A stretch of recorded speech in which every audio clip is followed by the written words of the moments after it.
গল্পের শুরুতেই আমরা নেভাইন নামে একটি মেয়েকে দেখতে পাই যে সমুদ্র সৈকতে বসে নখ দিয়ে শীষ বাজানোর চেষ্টা করছে।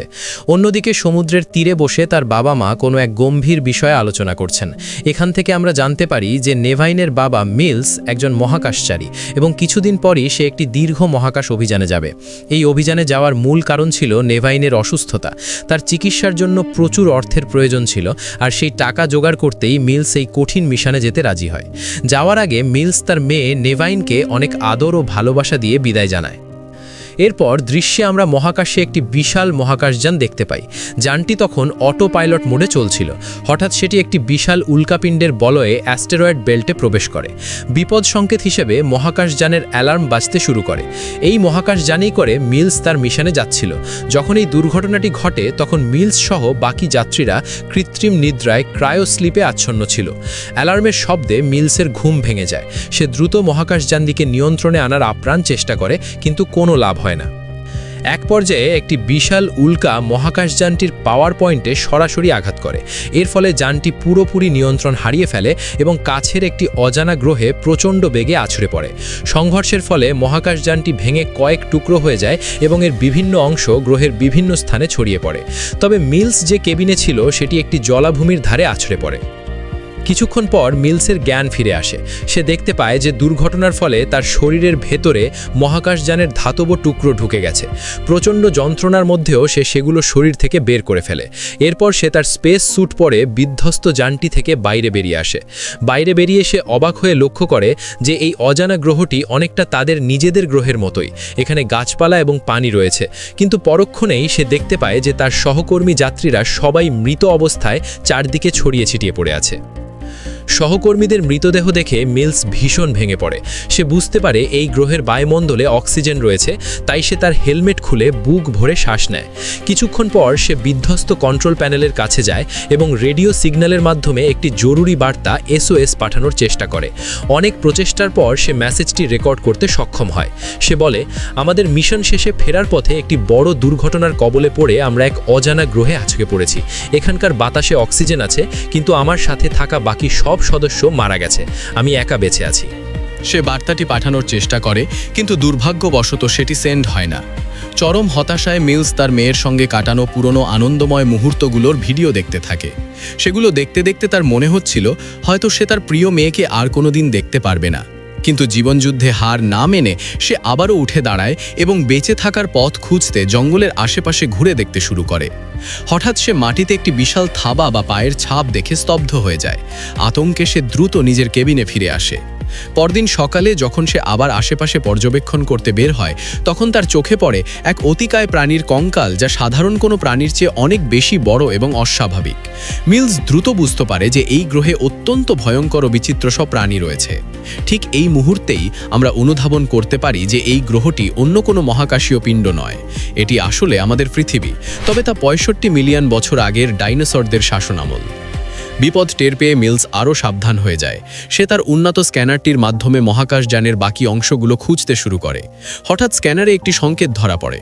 সে দেখতে পায় সামনের উঁচু পাহাড়ের ওপর তার যানের আরেকটি অংশ পড়ে আছে, যেখানে একটি ইমার্জেন্সি এসকেপ ভেসেল বা জরুরি নির্গমন যান রয়েছে। মিলস বুঝতে পারে এই গ্রহ থেকে জীবন নিয়ে ফিরতে হলে তাকে যে কোনো মূল্যে ওই পাহাড়ের চূড়ায় পৌঁছতে হবে। সে লক্ষ্যস্থলের দিকে অগ্রসর হতে থাকে।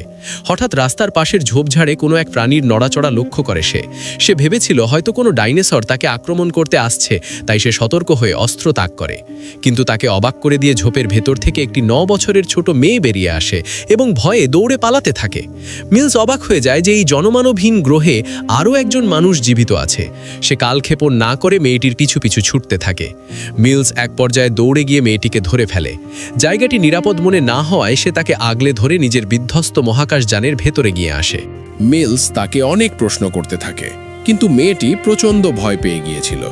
সে মিলসের ভাষায় কথা বলছিল না, বরং সম্পূর্ণ এক ভিন্ন আঞ্চলিক ভাষায় কথা বলছিল, যা মিলস বুঝতে পারছিল না। কোনো উপায় না দেখে মিলস তখন ছবি আঁকার মাধ্যমে তার সাথে যোগাযোগ করার চেষ্টা করে। এভাবে ছবির মাধ্যমে তাদের মধ্যে পরিচয় হয় এবং মিলস তার সম্পর্কে অনেক কিছু জানতে পারে। মিলস বুঝতে পারে যে মেয়েটি তার বাবা মাকে খুঁজছে। মূলত সে তাদের মহাকাশযানেরই একজন ক্রু মেম্বারের মেয়ে ছিল। দুর্ভাগ্যবশত মহাকাশযান দুর্ঘটনায় মেয়েটির বাবা মা দুজনেই মারা গিয়েছিলেন। কিন্তু মিলস মেয়েটিকে এখনই সেই নিষ্ঠুর সত্যটি জানায় না। সে তাকে সান্ত্বনা দিয়ে বলে যে ওই দূরের পাহাড়ে তার বাবা মা রয়েছে এবং সেখানে পৌঁছাতে পারলেই সে তাদের দেখা পাবে। এরপর পাহাড়ের উদ্দেশ্যে তাদের দুইজনের দুর্গম যাত্রা শুরু হয়। তারা ঘন জঙ্গলের মধ্য দিয়ে হাঁটতে থাকে। দীর্ঘ পথ চলায় তারা ক্লান্ত হয়ে পড়ে এবং পথে একটি ঝর্ণা থেকে পানি খেয়ে নিজেদের তৃষ্ণা মেটায়। এরপর তারা আবার রওনা হয়।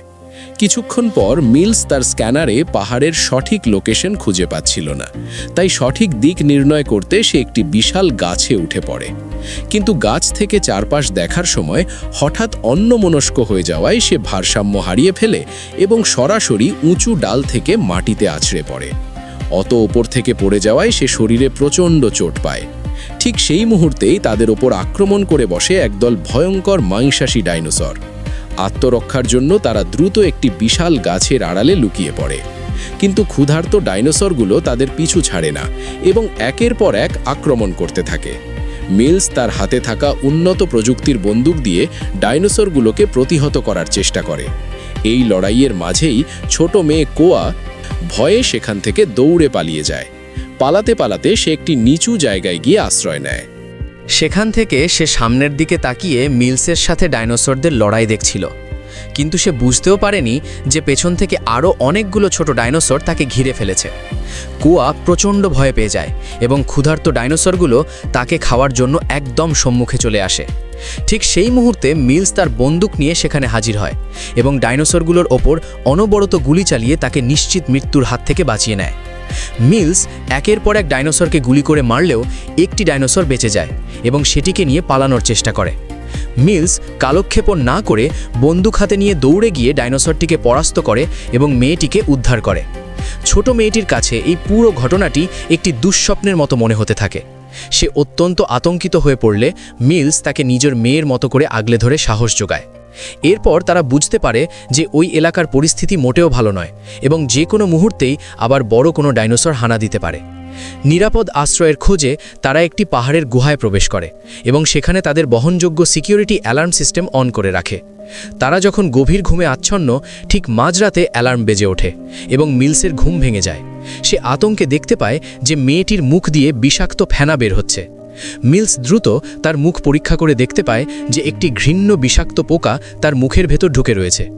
অনেক কষ্টে সে পোকাটিকে বের করে আনে এবং মেয়েটিকে মৃত্যুর মুখ থেকে ফিরিয়ে আনে। কিন্তু একটি বিপদ কাটতে না কাটতেই আরেকটি বিপদ তাদের সামনে হাজির হয়। ঠিক তখনই একটি বিশালাকার ডাইনোসর গুহার মুখে আক্রমণ করে বসে। মিলস দিশেহারা হয়ে ডাইনোসরটির দিকে লক্ষ্য করে এলোপাথারি গুলি ছুটতে থাকে। গুলিতে ডাইনোসরটি গুরুতর আহত হয়ে পাগলের মতো আচরণ করতে শুরু করে এবং ধাক্কা দিয়ে গুহাটি ভাঙতে থাকে। এক পর্যায়ে গুহার ভেতরে ধস নামলে মিলস ও কোয়া একে অপরের থেকে আলাদা হয়ে যায়। কোয়া কোনো মতে গুহার বাইরে বেরিয়ে যেতে সক্ষম হলেও মিলস ভেতরে আটকা পড়ে যায়। ভেতরে থাকা ডাইনোসরটির সাথে লড়াই করে মিলস সেটিকে মেরে ফেলে এবং গুহা থেকে বেরোনোর রাস্তা খুঁজতে থাকে। অন্যদিকে বাইরে একা হয়ে যাওয়া কোয়া হাঁটতে হাঁটতে একটি ধারালো হাড়ের টুকরো খুঁজে পায় এবং আত্মরক্ষার জন্য সেটিতে বিষাক্ত ফলের রস মাখাতে থাকে। এদিকে মিলস গুহা থেকে বেরিয়ে পাগলের মতো মেয়েটিকে খুঁজতে শুরু করে। কিছুক্ষণ পর সে হঠাৎ মেয়েটির আর্তচিৎকার শুনতে পায়। চিৎকার শুনে তাকে বাঁচাতে যাওয়ার সময় মিলস হঠাৎ একটি নর্দমার মতো চোরাবালিতে পড়ে গিয়ে তলিয়ে যেতে থাকে। আর ঠিক সেই মুহূর্তে কুয়া বনের অন্য প্রান্তে একটি হিংস্র ডাইনোসরে মুখোমুখি হয়ে পড়ে। পরিস্থিতি দেখে মনে হচ্ছিল তারা দুজনেই আজ এখানে প্রাণ হারাবে, কিন্তু কুয়া অত্যন্ত বুদ্ধিমান ছিল। সে ডাইনোসরটিকে পরাস্ত করার জন্য একটি ফাঁদ পাতে এবং কৌশলে একটি ফাঁপা গাছের গুঁড়ির ভেতর লুকিয়ে পড়ে। ডাইনোসরটি তাকে অনুসরণ করে সেই গুঁড়ির ভেতর প্রবেশ করা মাত্রই কুয়া অন্য প্রান্ত দিয়ে বেরিয়ে আসে এবং দ্রুত মুখটি বন্ধ করে দেয়। এরপর সে ভেতরে বিষাক্ত হাড় এবং তার কাছে থাকা বিস্ফোরক ছুঁড়ে মারে। এক প্রচণ্ড বিস্ফোরণের মধ্য দিয়ে ডাইনোসরটি সেখানেই মারা যায় এবং কুয়া বেঁচে ফেরে। এরপর সে দেরি না করে মিলসকে বাঁচানোর জন্য দৌড়ে যায়। সে একটি লম্বা গাছের ডাল চোরাবালির দিকে বাড়িয়ে দেয়, যা ধরে মিলস অক্ষত অবস্থায় ওপরে উঠে আসে। এভাবে আরও একবার তারা নিশ্চিত মৃত্যুর হাত থেকে বেঁচে যায়। এরপর তারা পুনরায় তাদের গন্তব্যের দিকে অগ্রসর হতে থাকে। যাত্রাপথে মিলস হঠাৎ তার স্ক্যানারের দিকে তাকিয়ে স্তম্ভিত হয়ে যায়। সে দেখতে পায় যে মহাকাশ থেকে একটি বিশাল উল্কাপিণ্ড প্রচণ্ড বেগে পৃথিবীর দিকে ধেয়ে আসছে। হ্যাঁ, এটি সেই ঐতিহাসিক উল্কাপিণ্ড যার আঘাতে পৃথিবী থেকে ডাইনোসর বিলুপ্ত হয়ে গিয়েছিল। মিলসের স্ক্যানারের হিসাব অনুযায়ী মাত্র 12 ঘন্টার মধ্যে সেই উল্কাটি পৃথিবীতে আঘাত হানবে এবং সব কিছু ধ্বংস হয়ে যাবে। সময় খুব কম থাকায় তারা দ্রুত পাহাড়ের চূড়ার দিকে ছুটতে শুরু করে এবং এক পর্যায়ে তাদের কাঙ্ক্ষিত ইমার্জেন্সি কেবিনের কাছে পৌঁছে যায়। সেখানে পৌঁছানোর পর কুয়া ব্যাকুল হয়ে মিলসকে প্রশ্ন করে, আমার বাবা মা কোথায়? মিলস কোনো উত্তর দিতে পারে না। তার নীরবতা দেখে কুয়া বুঝতে পারে যে তার বাবা মা আর বেঁচে নেই। সত্যটা উপলব্ধি করে সে কান্নায় ভেঙে পড়ে, কিন্তু মিলস তাকে শক্ত করে ধরে বোঝায় যে এখন ভেঙে পড়লে চলবে না। সে বলে, আমাদের যে কোনো মূল্যে এই গ্রহ থেকে দ্রুত বেরোতে হবে, নয়তো আমরাও এই প্রাণীদের সাথে চিরতরে বিলুপ্ত হয়ে যাব। এই বলে মিলস যখন ইমার্জেন্সি কেবিনটি স্টার্ট করার চেষ্টা করে, ঠিক তখনই আকাশ থেকে আগত উল্কার ছোট একটি অংশ তাদের কাছাকাছি আছড়ে পড়ে।